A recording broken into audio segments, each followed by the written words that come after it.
Awesome, everybody. This is the Awesomism and HeartMath collaboration call. And so many of you guys were on this call last time when I was in my excitement sharing, what was coming about with HeartMath and Awesomism.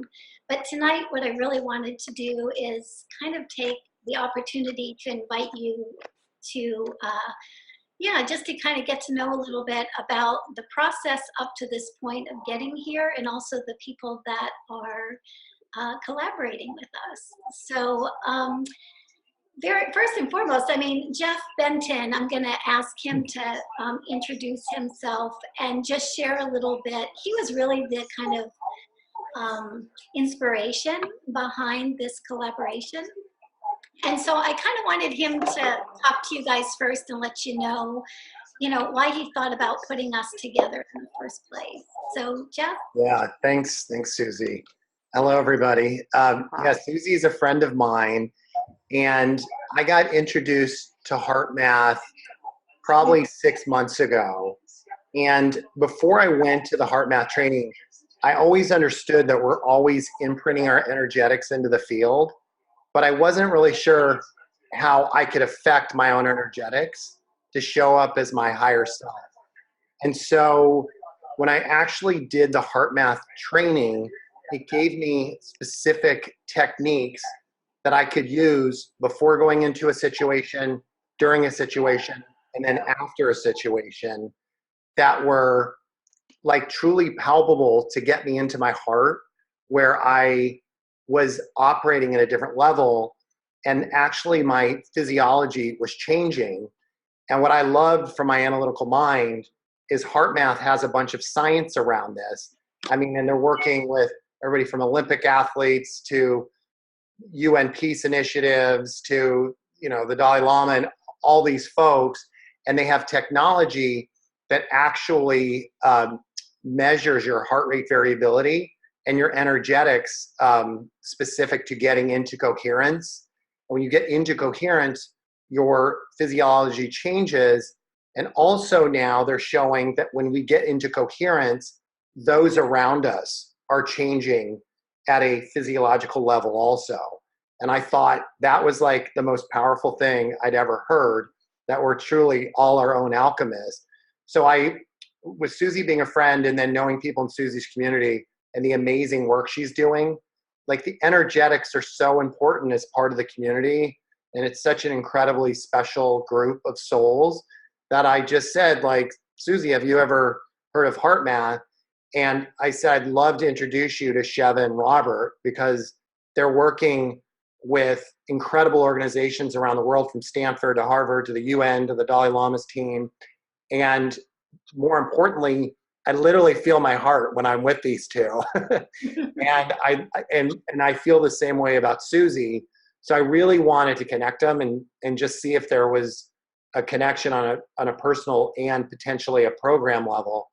And over the last few months, we've all developed even a closer friendship, and it's really kind of created this phone call and next steps. Yeah, thank you, Jeff. Thank you. Awesome. So you guys know, from my perspective, just what Jeff said, when we shift our energy, when we move into heart coherence, we know that, the kids, especially these energetically sensitive kids, they respond to that, in a nanosecond. It's really amazing. And for me, I was really watching, many of you are, clients. We've been interacting with each other for a really long time. And you already know that when you get into that heart coherent space, when it happens either by happenstance or you work at it, something changes in the environment. Something changes around your experience with the kids. And so when Jeff brought this to me, I was like, yeah, this is a perfect setup for who we all are as a community and what HeartMath has to offer. So the next step for me was really that once meeting, first I met Robert actually, and when I met Robert, I was telling him that when we first met, I'm excited about HeartMath and the essence and the spirit behind HeartMath. But Robert offered in one of our three-way conversations between Jeff and Robert and he offered this, I guess, a heart lock technique, or you can explain it a little bit more, Robert. But when he did this technique, it was like immediately, it's like I was in that space of feeling the totality of the kids. And we were actually checking in at that point to find out, do we open this up to a bigger community, or is it smaller community? What aspect of awesomism was it? And the minute that we did that, and I could feel, I was in tears actually, because I could feel just all of them, all of the kids, the collective consciousness of the kids was just streaming in. And we really decided from that point to open this up as big as we could. So, Robert, I'd love to introduce you as he's one of our heart masters, a heart master. Yeah, I like that. So anyway, I'll introduce you as a heart master. How's that, Robert? In progress. Yeah. As long as that caveat's there, we're all in progress. Yeah. No, it's fascinating. Both Chev and I, we work really closely in a lot of the healthcare giving professions. We do a lot of work with nurses and physicians and families and people who are caring for others. And it is amazing when we did that call and she used one of the techniques. That's why the HeartMath system is so beautiful and elegant and simple. It's because whether it's my voice or Sheva's voice or whoever's voice, or if it's you sharing this with your children and your family, once you learn these techniques to go to the heart, our larger intelligence, the part of us that unconditionally loves us, is ready to pour in. It's just we've created reasons, especially in these healthcare giving roles we play. The worries that come up, the fear projections, or what could I have done differently, or all the places where we haven't had compassion for ourselves and haven't had self-care. It's these little things that start to add filters or little wet blankets between us and our larger intelligence that comes in through the doorway of the heart. And so part of the gift that we're wanting to share with you and take you on this year-long journey is, one, very much how to care for ourselves in this journey. But to what Jeff and what Susie were saying is, as we do that, as we connect with our hearts, and love can only pour in, and it automatically affects the field and automatically affects everything that we are wanting to love. That is the focus of our love. And so I fell in love with HeartMath 25 years ago. I first fell in love with this person right here next to me 3 months before that. We met in Los Angeles, actually. And our journeys took us into the HeartMath universe. And the thing that's fascinating is, although the methods are really simple and it's ageless, timeless wisdom into today's current methodologies, like how we've integrated sciences, is the heart is forever deepening. So when I said work in progress, it's because every time we go to the heart, even if it seems mundane or simple or repetitive, every time our heart's intuition has more information for us on how to care for ourselves more appropriately, how to care for each other in deeper ways. And ultimately, it frees us. It frees us of the fetters of all the density, of all the stresses we accumulate in these caregiving roles. So we have more time and attention to serve in the ways that our heart truly is calling us for, and to do with more lightness on the inside. So it doesn't get tiring for us. And I'll introduce Sheva, because luckily we've been doing this together for, I can almost say, decades now. And we have a tremendous amount of joy, both in our own individuated experience as it relates to our own journey of our own healing processes, or how we've cared for those who are healing, but also in relationship, how we've used these techniques with those when we partner together to care for others. So what you learn, we actually would invite, we don't mind, Susie, whoever, if you have partners or spouses or or friends who are helping you in these caregiving roles, they can share this space with you, or you share with them. We really much want that. But in our partnership, that comes out as well. But I'd love to share with Sheva, because Sheva, would you like me to say a few things about Sheva? I would love you to. The thing that I really wanted to share with everybody about Sheva is she really understands the kids. She really understands this, you know, the energetic sensitivity and the awareness that goes with that from a very personal perspective. And also she's worked with so many, you know, so many children around the world. So yeah, Robert, you introduce your wife to us, please. Well, she would be a little bit more of a heart master than I am. If that was even truly a title. She, the level, there's a certain, I'm going to say something very personally, and I'm also going to say something professionally. But personally, there are certain people who have chosen to go through a lot of pain, and it deepens the compassion for the pain in this world and the confusion that can happen. And I'm constantly in admiration for the way I see how Sheva will hold people through the process of caregiving in really challenging situations. And I've admired it deeply. But also she's the architect of the entire heart mastery journey that you're going to have access to.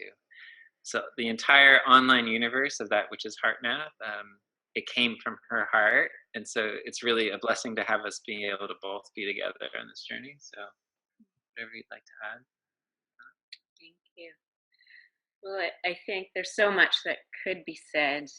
Certainly, if it had been a vogue diagnosis when I was a child, I would have been diagnosed with autism, I'm quite sure. So it wasn't a vogue diagnosis at that time, and I had to find my own map, my own navigation system through it. And HeartMath was a big part of that, which over the next year we'll share. But what tonight is about is less about us. It's really about you. You came here for a reason. Something sparked for you. So does everyone know how to use the chat function? Because I'd love to hear from you. If you scroll down on your bottom toolbar, you'll see a little chat bubble. And if you click on that, then there's a place where you can type a message to everyone. And I would love to know what brought you here, because we are here in the spirit of serving you and those you serve. And so if you could put into a few sentences in the chat, if you could walk away from here 30 minutes or so from now with anything you wanted, and to get there, you kind of have to remove your resignation or fears about what is or isn't possible. What hope brought you into our Zoom meeting tonight? What do you want from this? And I encourage even those of you watching this recording to play this game with yourself. If you could walk away from here with anything you wanted, what would it be? And if it's X-rated and you don't want to type it in the chat, then just identify, if you got whatever it is, how would you feel? And how would those that you love and care about feel? And type those feelings for us in the chat. We're just going to wait for some of these to come in, because this is really our compass in how we respond to what you're here wanting. And while you're typing, we're just going to breathe in through our hearts and out through our hearts and send you love. Is anybody, by the way, having trouble finding the chat? Thumbs up if you've got it. Great. Yes, good.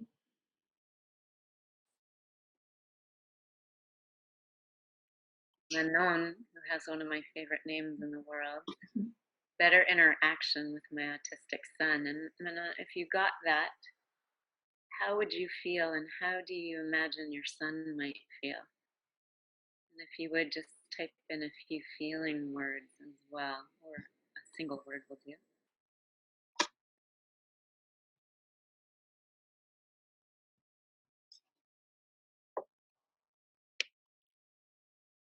And if you're not sure, we can always unmute, or Susie can unmute you. We can do a little real-time coaching, because that would work. Manon, do you want unmuted?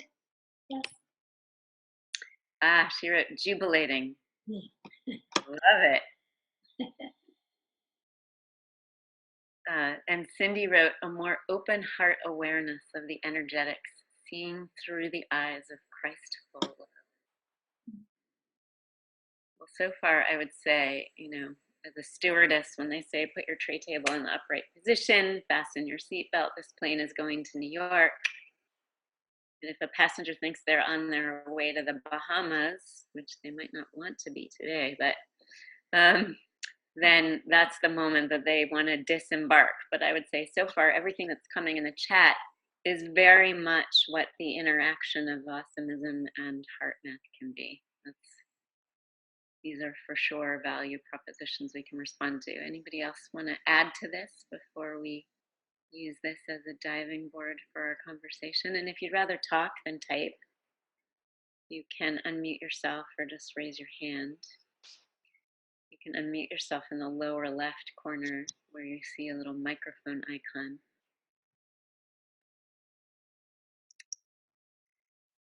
Joyful. There's lots of fullness happening, says Duvy. So, what percentage of your time would you say now you're experiencing positive interactions, jubilation, joy, awareness, open-heartedness, and seeing through the eyes of Christ's love? What percentage? You can just type it in the chat. What percentage of your time is that? Or your time with your son, in your case, Manon?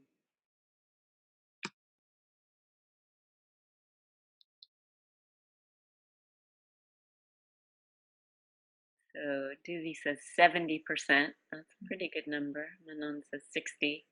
So the first thing we want to do is celebrate the fact that you guys are already operating at a high level of competency. You can imagine, especially those who have children or family members with the stigma of a diagnosis, aren't spending that much time in these places. And so we want to build on the foundation you already have. Your intelligence is already here. It's happening. What a friend of ours named Jean Watson says, the word theory means in its Latin roots to make seen.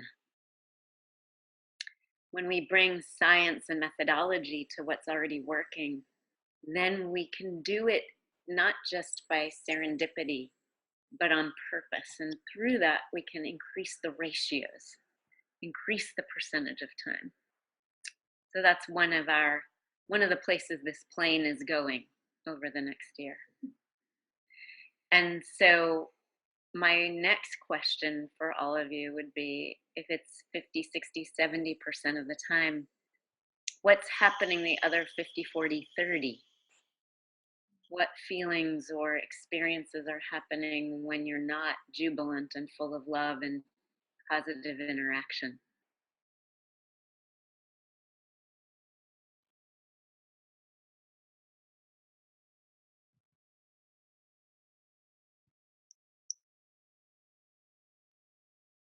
We're just waiting for those to come into the chat. Duvy says, when I get lost in more worrisome thoughts. So worry, projecting into the future with our thoughts. What else?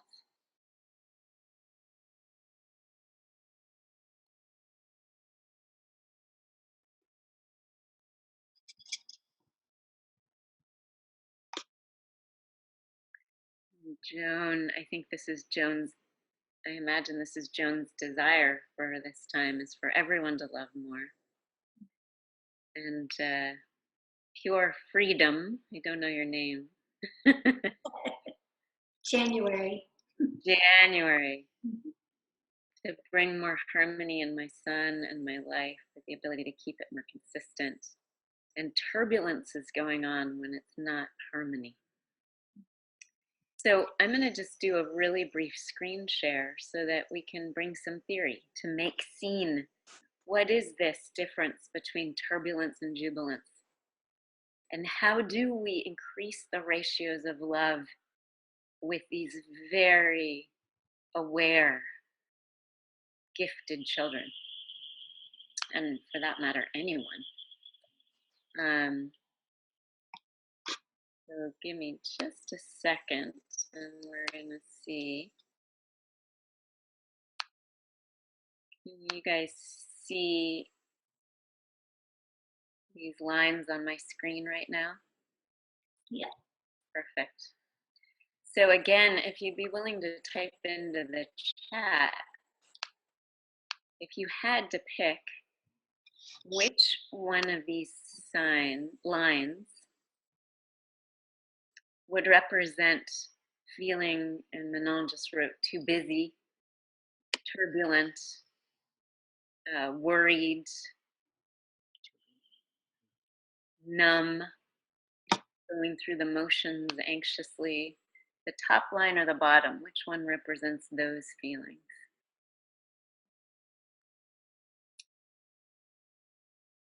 So far, everybody is saying that's the top line.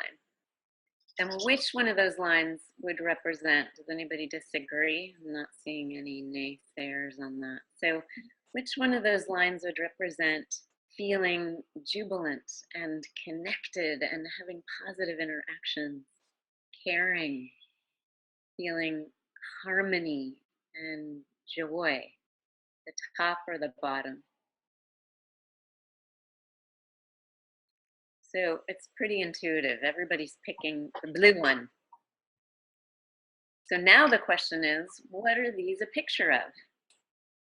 Because if that's what these feelings are, then the key to unlocking the door to both experiencing more of them and sharing them more with those we love is to know what these lines are. Anybody want to take a guess? What do you think these lines are?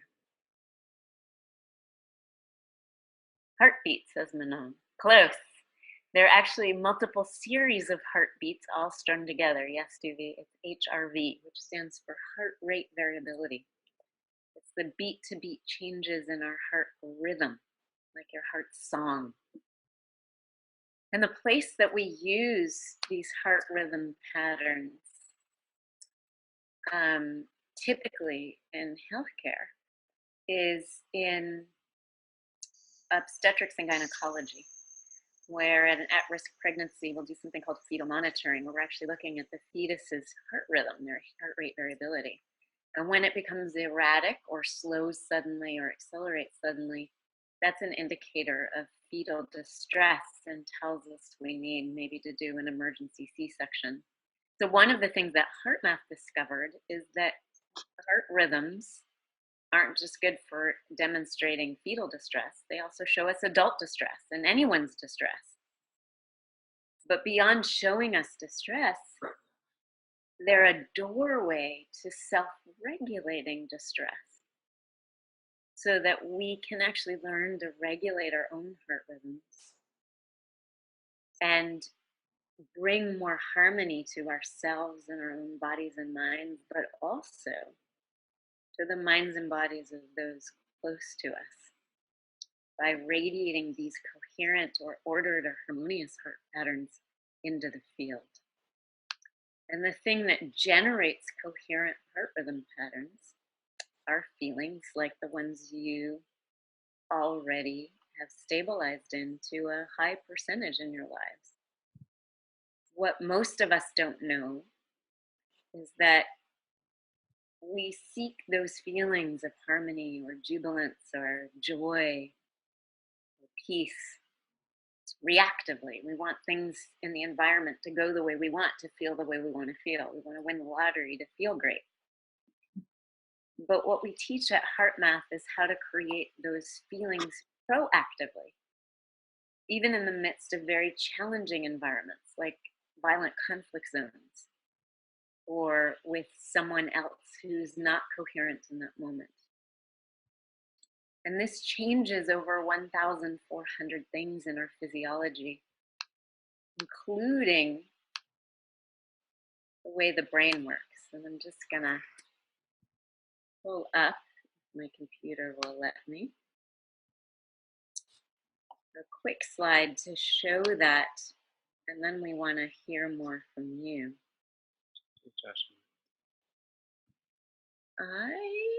You want to look for Josh and Mabel? We have some data showing influence on animals, actually, and how our heart rhythms can influence the fields. But I'm having a little technical glitch, and my computer has decided not to cooperate for a second. There we go. So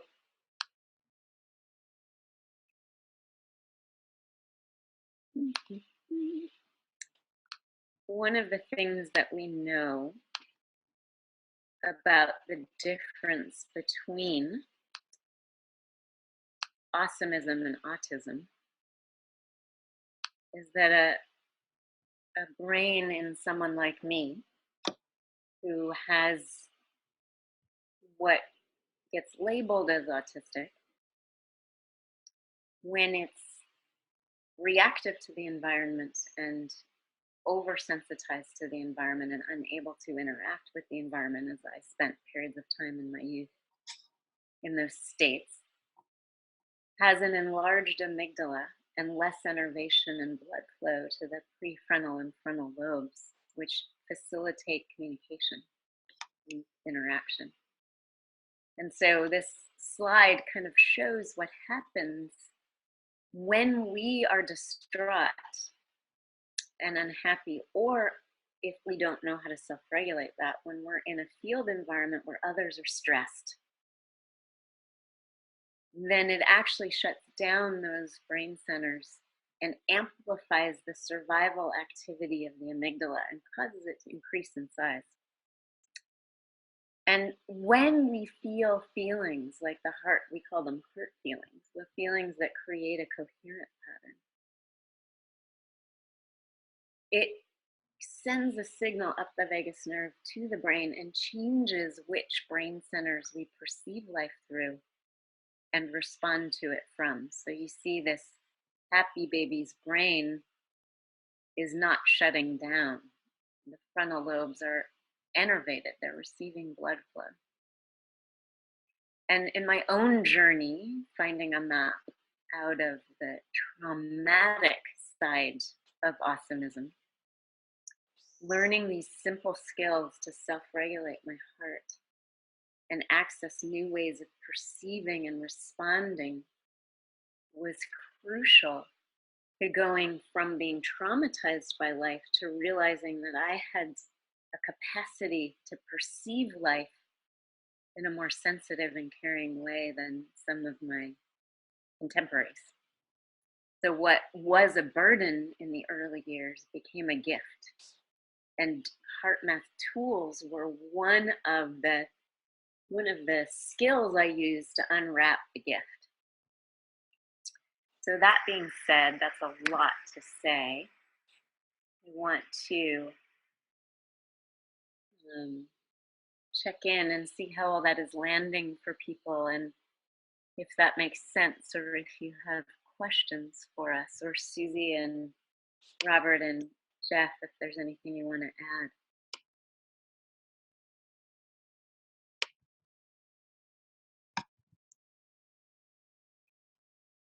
So if there's no questions, is there any questions? And you could type your questions in the chat, or you can unmute yourself. This is So what I'd like to share a little bit, if there's no questions or anything. Oh, go ahead, Jim. I had one question, Sheva, which I find so interesting, is how it changes the physiology of ourselves. But then the several studies that HeartMath has done is that when we get into coherence, how other physiology changes to match ours. Will you talk a little bit about that?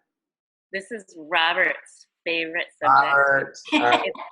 It's actually, yeah. I'll just say it's how we met, because as if it wasn't enough to grow up with a highly sensitive nervous system, I jumped out of the frying pan into the fire at 18 to go work with street children in an active conflict zone. And so I re-traumatized my nervous system by acquiring very severe and undiagnosed post-traumatic stress. And as I navigated those symptoms for about 8 years, I sat down at a graduate school class next to Robert one day, or actually he came and sat down next to me because he was late and the only seat left was next to me. And I felt, for the first time in 8 years, peace. I felt calm in his presence. And so I said to myself, I have no idea what that dude ordered off the cosmic menu, but I'm finding out where he's going and I'm following him. And it was to HeartMath. And so what he's going to do, and what I was experiencing that I didn't have theory for yet, was that two hearts that beat as one isn't just a kind of poetic song lyric. It has scientific merit. And Robert's heart was so coherent that even just sitting next to me in a classroom, my heart got in sync with his heart. And I felt peace. And each one of us has the power to create that kind of peaceful influence in our field environment for all those in our spheres of influence. And so Robert, this is his favorite thing to talk about. So I'm going to hand him the mic, and if you want me to pull up any visuals about it, I can totally do that. Let me know.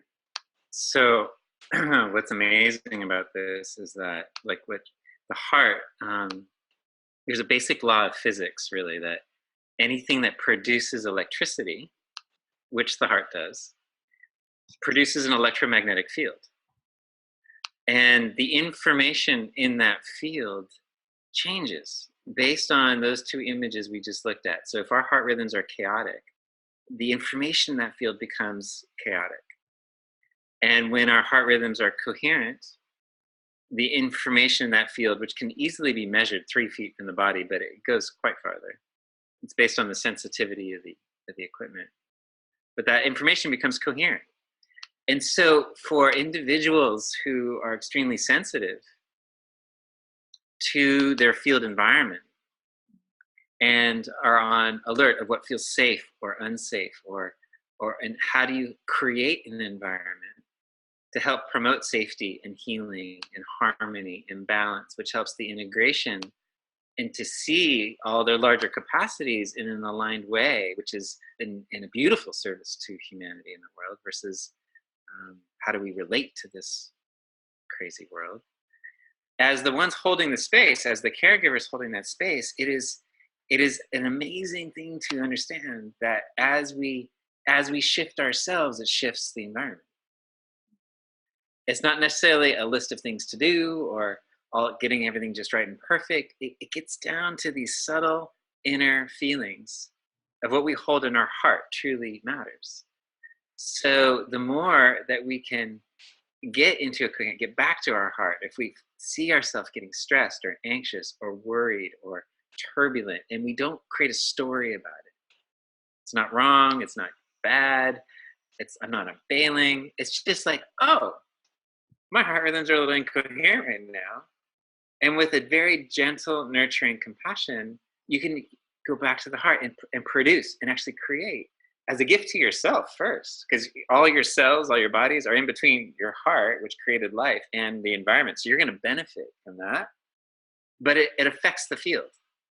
And can we show an image of this one here? You bet.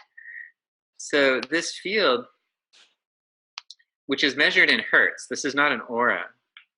Here we go. Can you all see this? Let's see here. You see all this field? Anyone see this image before? This electromagnetic field is mathematically connected to the heart rhythm patterns. So whoever is in your space, whatever you're putting out in the field, it's very similar to music. Our radio signals broadcast audio information on these electromagnetic fields. Visual information is communicated through these fields. And so the heart is literally producing and filling the field environment with what we're feeling. Scientists can actually look at this field, and with a 70% accuracy, just by looking at the vibrations in the field, tell you exactly what feeling you're feeling. So when you have very sensitive human beings who have been gifted with a level of intelligence to be sensitive to what's in the environment, we might be putting something in the field that we're unconscious about. This is why when we talk with Susie and this idea of unconditional love, that is, I mean, that if the only thing I went for in this lifetime, or whatever you believe about all that, but is to refine and increase ratios, the unconditional love that I'm giving to the world from my heart, that's enough for me. Like that is my single, that to me is so just, it's my joy. And when you step into that journey and caregivers are moved into that journey, because they're a part in the relationship, and the responsibility of that is to be a part of creating an environment that facilitates wholeness healing for all. And it starts to become a fun adventure. Once again, it's not about perfection. I've worn that vanity big time. It's not about getting it wrong. It's about going, hey, I'm like totally judging the whole political scene on CNN, and I'm feeling these reverberations in my heart, and it's affecting the living room. Or I'm like having thought forms about my boss and how they said that thing at the right time in the morning, and it's affecting my physiology, and it's affecting the field environment. And so it's created out of care. And Chev has been an amazing teacher for me in this, because I could get away with a lot, you know, in my own little private world, you know, like where I thought I was loving, but I was really kind of arrogant, lofty, and like feeling all special. I have so many places I go that I'm kind of embarrassed about. But Sheva would pick up on it before I would. And I go, wait a second, what are you talking about? I thought I was loving here, but I was like trying to fix it because I thought something was broken and I was getting attached to it. And actually I was sneaking away judging it. And she like, her alert buttons were like, hey, this is chaotic and you don't even know what you're doing. But it was, the mirror was so beautiful. So she's my greatest teacher in love, because I love her. It inspired me to care enough to make those changes inside, which ultimately was a gift for myself too, because it affected the field. It aligned. I cared more about her than I did about me to make those changes. But if you care enough about you, it'll automatically make the changes too. In light of this field information, there's just one other thing I want to share from the person who is labeled with this diagnosis from their perspective or our perspective. And I'll get there by asking you all a question, which is, if you have, let's say at the end of a day, you see, oh, there's 5 emails that come in that you need to respond to. How do you feel versus the end of a day where you look in your inbox and you see, good Lord, I got 800 emails today. So what's the difference? When you get 800 emails, and maybe you guys don't, I actually do unfortunately have days when I get over 1,500 emails in a single day. So how does that feel? We go into overwhelm and overload, right? What I want you to imagine for someone who is showing indicators of awesomism is that we have wiring that's taking in more information from the field than some other nervous systems. So our daily inbox of incoming information into our nervous system pathways is constantly on overload. And when you're receiving more information, just tell me, would you feel, if you had 800 or 1,500 emails in your inbox, would you feel more like the chaotic line or more like the coherent line? Thumbs up if it's coherent, thumbs down if it's chaotic. So a lot of the chaotic behaviors we exhibit are coming from system overload. When we learn skills to get coherent ourselves, or have someone in our field environment that is creating coherence in our environment around us, that shift to physiological coherence actually allows the reticular activating system to key into what in all that information we are taking in is relevant for us to attend to and what we can weed out. Then our capacity to receive more information becomes a gift. It becomes a skill and a capacity rather than a debility. So this, And one of those things too, Sheva, one of the, like, especially within this community, what we've seen so often is, like I say, when we've hit those coherent places within ourselves and that clarity within ourselves, something shows up a little bit differently than, for, those on the spectrum, and I know that most of us also have a level of energetic sensitivity. It's like we're kind of like first generation energetically sensitive, and then the children that came from these beautiful souls are that much more energetically sensitive and aware. And so I think that that dance, and maybe many of you can understand why, I wanted to bring these lovely souls, lovely people into our experience, because I think for us as a community, that the dance is really between having this awareness and being so clear about what the potentials and what the gifts are of of the energetically sensitive child, and also kind of negotiating our own energetic sensitivity with that.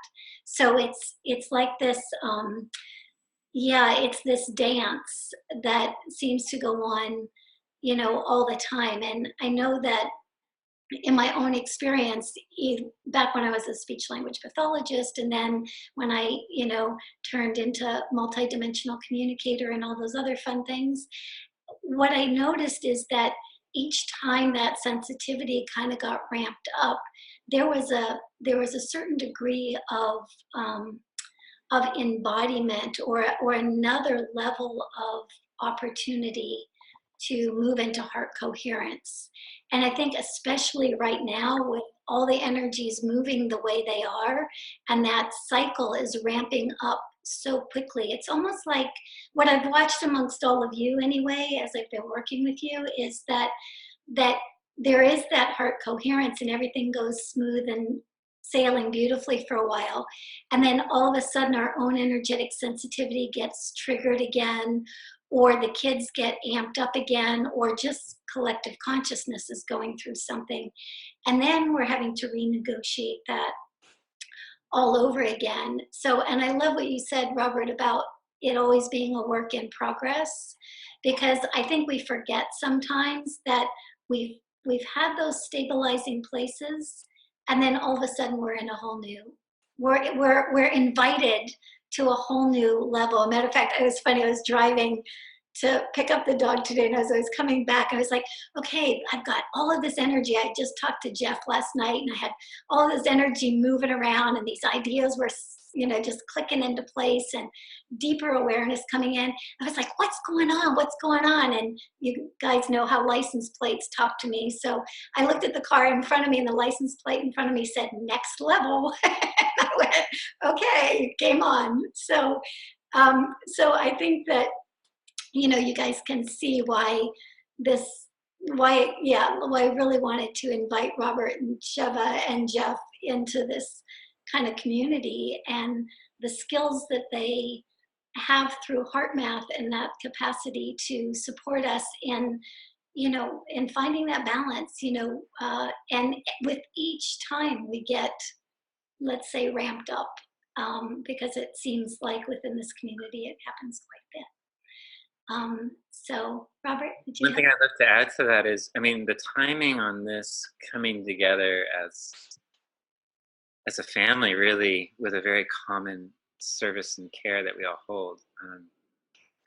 There's so much of an acceleration happening on the planet right now, and through that acceleration, we're seeing it, through all the various permutations, from things on the news to the weather but to the degree there's so many people on the planet that don't know how to be with that. And so they as well, we're all under one big house, if you will, on this planet. And as those hearts are literally putting into the field chaotic distortions, as a community together, as all parts of this community, we're all very sensitive to what's in the field environment. And so it's just a perfect time to embrace some of these skills to help us. Because not only is it helping us as individuals or helping those that we're caring for, how we hold those currents that are coming from a global perspective through this community, it's in service to the world. And so, that's one thing we always, when we're in our hospitals and caregivers and the nurses can feel so completely isolated just with that one experience in a hospital room. The heart fields, they go through walls. So as we hold the traumas we're holding, the feelings of victimization, the feelings of wanting to love deeper, the feelings of how to create more healing, as we hold that as a community, it will not only serve this community, but it does serve the world. It role models for the world energetically how to be with their traumas when they feel alone.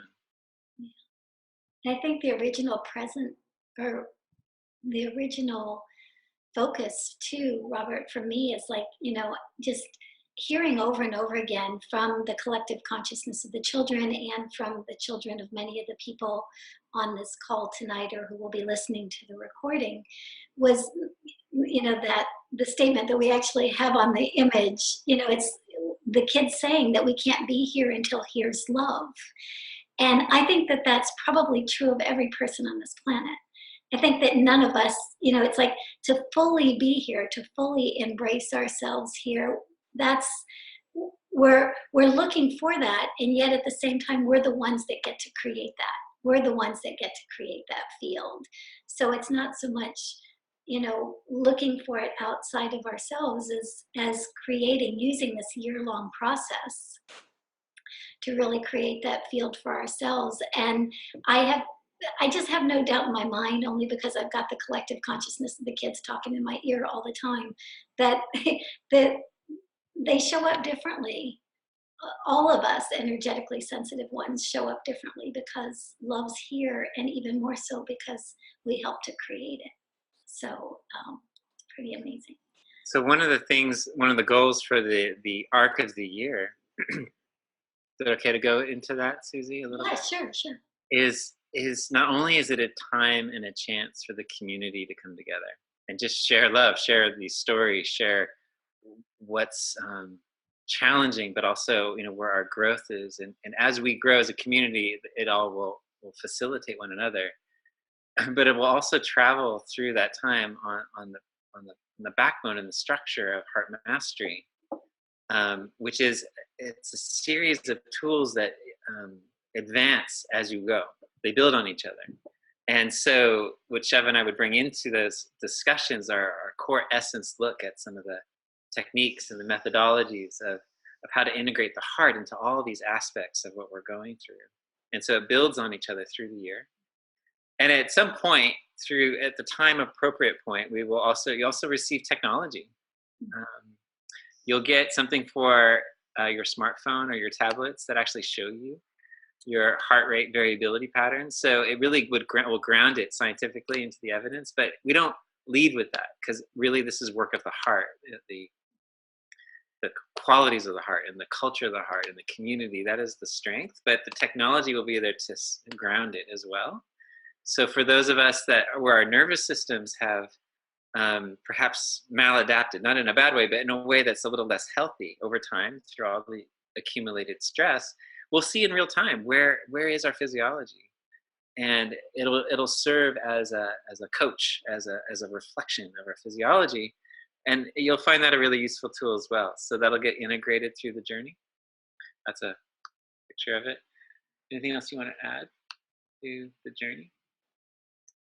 Well, I just want to acknowledge what you said, Susie, about these oscillations or modulating waves of periods of greater harmony and then suddenly an influx of turbulence that we have to find a new normal with. Mm-hmm. And, in quantum physics, there's always chaos before new order, So what all of us who are a part of this community are experiencing is a whole evolutionary process that has a much bigger picture.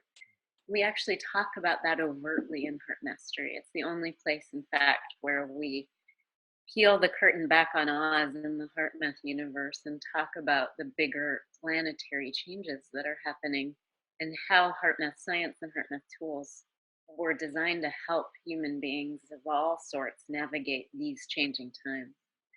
But understanding that can help us understand that when turbulence arises, it's not an indicator light of backsliding or of sort of regressing on our part or our kids' parts. It's actually, as you pointed out, Susie, the chaos before a higher order. Thank you for saying that, Sheva, because it shows up all the time. Yeah. As we're working together with the kids energetically, there's always this place where things will be stable for quite a while, and then all of a sudden a new chaos comes about, and it's very common. Oh, that must be a regression. It must be a sliding backwards, and no, not that. And yet, at the same time, what can we do during that process? To kind of gain our new, gain our new ground. And to do that, we need tools.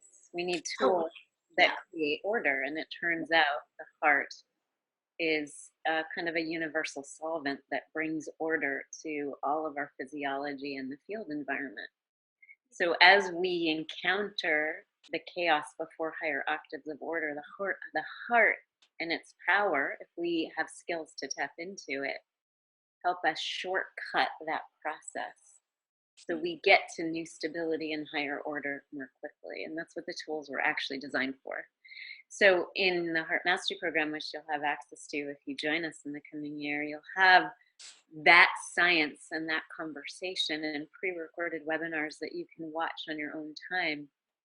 And you'll also have 2 live calls each month, one with Susie and one with us, where we can debrief what you're learning and troubleshoot the challenges and celebrate the successes with it. So there's going to be a lot of family time so that we can remind each other, oh, right, this is a part of a bigger process. This isn't just life putting me in my own private torture chamber or my kid. And then you'll also have access to calls Monday through Friday to practice the tools, because that's really key. You can't build a house with tools that stay in the shed, and we can't create this new order in our lives and for our loved ones and ultimately for the world without applying the skills. And so every day there's a half an hour call with a global community called Heart Start to Your Day. And all of the calls are recorded, so you can listen to them at your leisure when it's most convenient for you, but you can also come live and participate with the global community and really put your skills into practice. So, hey, Sheva, yeah. I know we're jumping off and people are like, no, but we're talking about global coherence for 1 minute, or do you think we should talk about that later? Go for it. Well, no.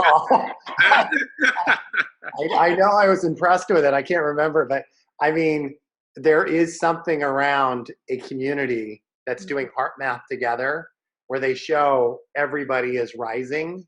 It's kind of like no time, no space. Robert, can you help me out here, please?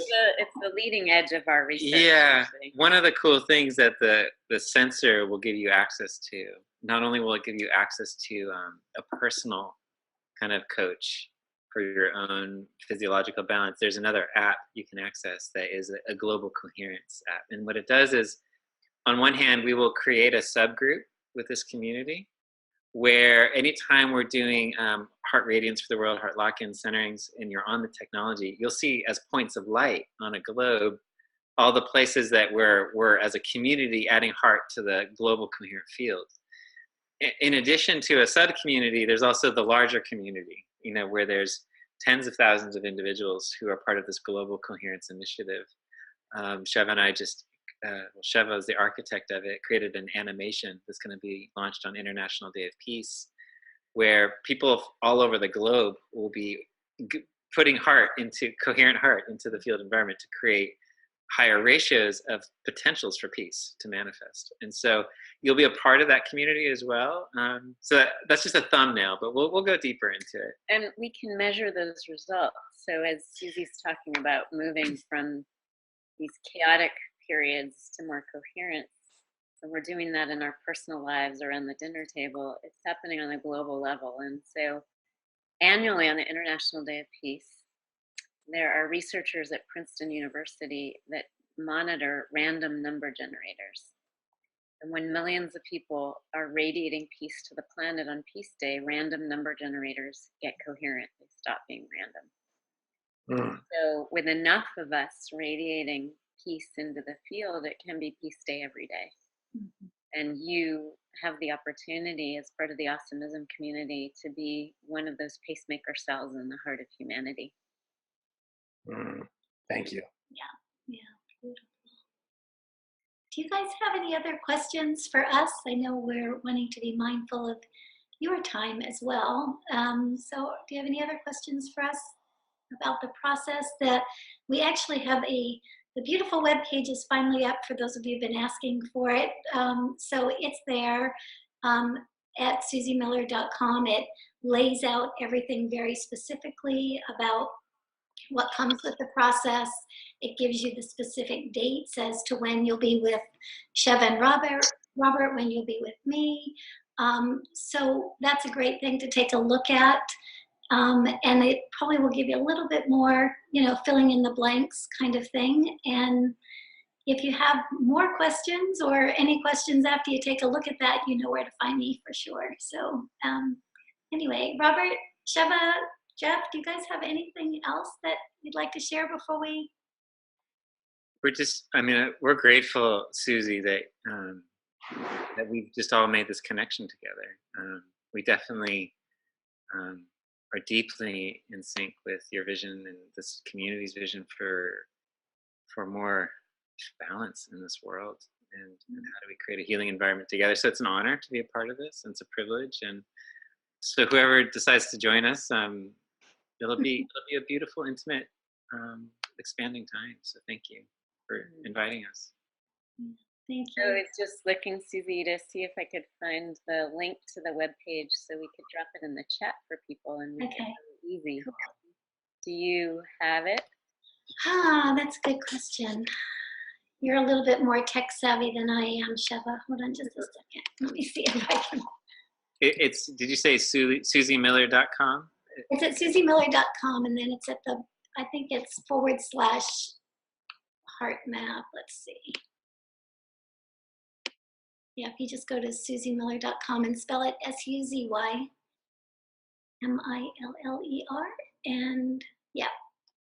So here we'll drop it. Yeah, it's susiemiller.com /HeartMath. Got it. Yeah, find it? Yeah, we'll drop it in the chat now. I'm So. going to put it in the chat just for people watching the recording too. It makes it really easy to find.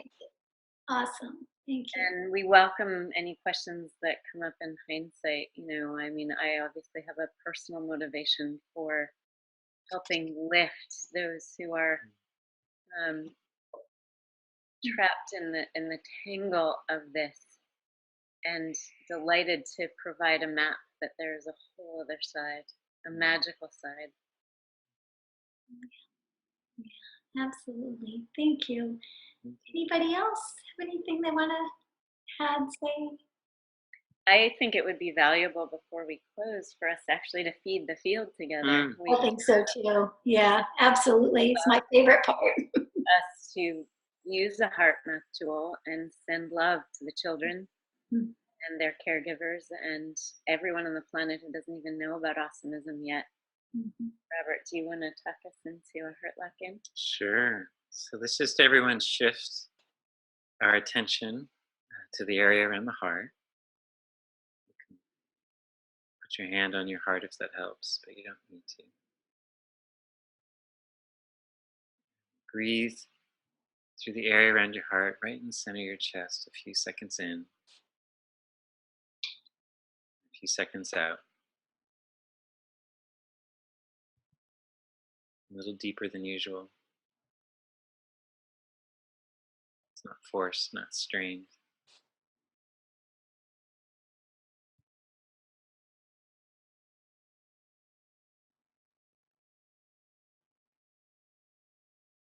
While we're breathing through that area around the heart, Just make a sincere attempt to experience appreciation, care, or love, compassion for someone or something in your life. In this moment, something that comes easy to you. And breathe that love, care, compassion through the heart area.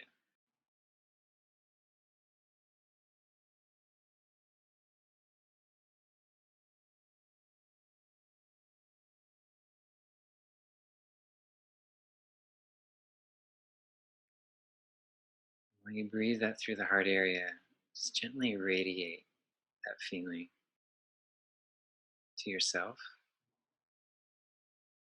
and to each other, everyone on this call, as a community, as a family.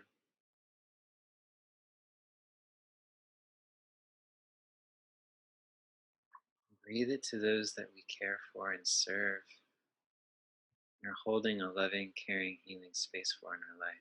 Let's just breathe that love into the field environment that holds us all.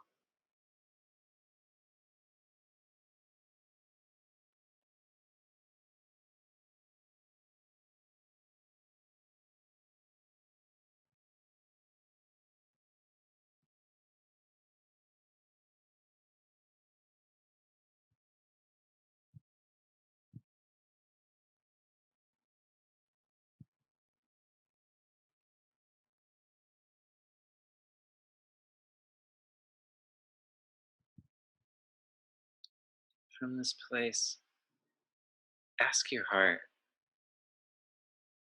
what quality in your heart does your child or whoever it is that you are caring for, what does their heart want to feel from your heart? What quality would nourish them and nourish you in the same process? And whatever you feel, just radiate that directly into their heart right now,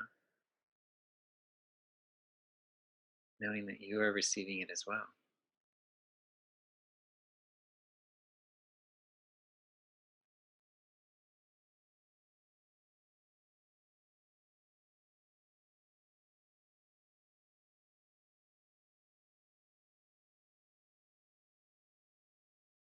And now ask your heart, what is it that you need for your nourishment, for your balance, for your healing? You're just as important as all that we care for. And just set an intention with love that you receive what you need for your health, healing, and balance.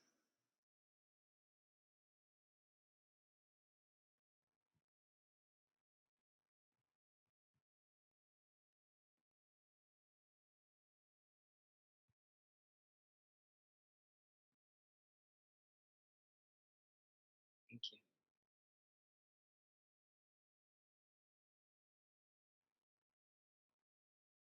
One of the things we'll talk about in the courses ahead is that coherence amplifies intuition.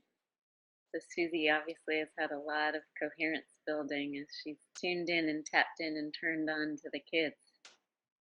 But as you build these skills, this is a good moment just to listen to your heart's intuition. Anything your own intelligence and wisdom wants you to know. That guide inside is what got you here to watch this Zoom with us. And if it guides you to spend more time with us, we'll be honored to learn alongside you in the journey.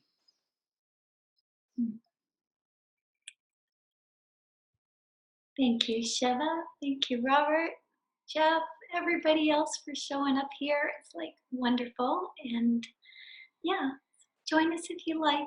Feel into it, see how it feels. And yeah, we'd love to see you there. So Much love, everyone. lots of love. Bye for now.